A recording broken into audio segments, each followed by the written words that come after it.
श्री कृष्ण की कहानी। क्या आप जानते हैं इस जगह पर आज भी धड़क रहा है भगवान श्री कृष्ण का दिल। धर्म ग्रंथों में कई ऐसी कहानियां छिपी हुई हैं जिनके बारे में कम ही लोग जानते हैं। आज हम भगवान श्री कृष्ण की मृत्यु से जुड़ी ऐसी ही एक रोचक कहानी बताने जा रहे हैं। भगवान विष्णु ने धरती पर श्री कृष्ण के रूप में जन्म लिया और लोगों को प्रेम, विश्वास, हार जीत, मोह व धर्म अधर्म का पाठ पढ़ाया। भगवान श्री कृष्ण ने महाभारत में युद्ध के अर्जुन को गीता का ज्ञान दिया और पांडवों को युद्ध जीताने में अहम भूमिका निभाई। मनुष्य जब धरती पर आता है तो उसे एक दिन जाना भी होता है, यही सृष्टि का नियम है और भगवान ने भी इस नियम को नहीं तोड़ा। धरती पर भगवान श्री कृष्ण मनुष्य रूप में आए तो आम मनुष्य की तरह ही उन्हें भी मृत्यु प्राप्त हुई। लेकिन क्या आप जानते हैं कि भगवान श्री कृष्ण की मृत्यु के बाद भी उनका दिल जिंदा रहा। उनका अंतिम संस्कार होने पर पूरा शरीर अग्नि में जल गया, लेकिन दिल फिर भी धड़कता रहा। कहते हैं कि श्री कृष्ण के शरीर त्यागने के बाद भी उनका दिल आज तक धड़क रहा है। आइए जानते हैं कि भगवान श्री कृष्ण से जुड़ी इस रोचक कहानी के बारे में।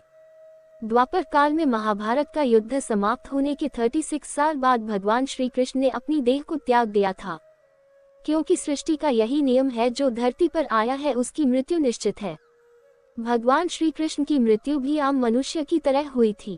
पौराणिक कथाओं के अनुसार भगवान श्री कृष्ण एक पीपल के पेड़ के नीचे विश्राम कर रहे थे, तभी एक बहेलिया जंगल में शिकार करने आया। उसे लगा पेड़ के नीचे कोई जानवर है और उसने वहां तीर चला दिया।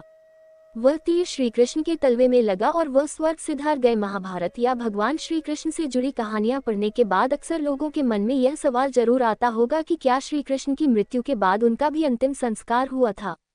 जी हाँ, धर्म ग्रंथों के अनुसार श्री कृष्ण का भी साधारण मनुष्य की तरह अंतिम संस्कार हुआ था, जो कि पांडवों ने किया था।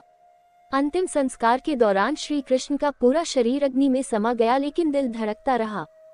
जब भगवान श्री कृष्ण के हृदय को अग्नि नहीं जला पाई तो पांडव अचंभित हो गए। तभी एक आकाशवाणी हुई कि यह ब्रह्म का हृदय है और अग्नि इसका कुछ नहीं बिगाड़ सकती, इसे समुद्र में प्रवाहित कर दें। आकाशवाणी सुनकर पांडवों ने श्री कृष्ण का हृदय समुद्र में प्रवाहित कर दिया। समुद्र में पहुंचने के बाद श्री कृष्ण के हृदय ने एक लकड़ी के लट्ठे का रूप ले लिया और तैरते तैरते उड़ीसा में जगन्नाथ के तट पर जा पहुंचा।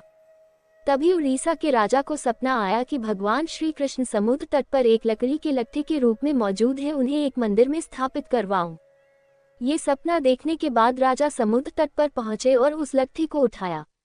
फिर उसी लट्ठे से भगवान जगन्नाथ, बलराम और सुभद्रा की मूर्ति बनवाई। कहते हैं कि आज भी जगन्नाथपुरी में भगवान श्री कृष्ण का दिल धड़क रहा है। मंदिर में जगन्नाथ जी की मूर्ति का 12 साल में आवरण बदला जाता है और उसके लिए पंडित आंखों में पट्टी बांधकर मंदिर में जाते हैं, क्योंकि भगवान श्री कृष्ण की हृदय का प्रकार बहुत तेज है और अगर कोई उसे देख ले तो मृत्यु निश्चित है। अगर आपको मेरी ये कहानी अच्छी लगी हो तो प्लीज मेरे चैनल को लाइक, सब्सक्राइब और बेल आइकन को प्रेस कर देना। धन्यवाद।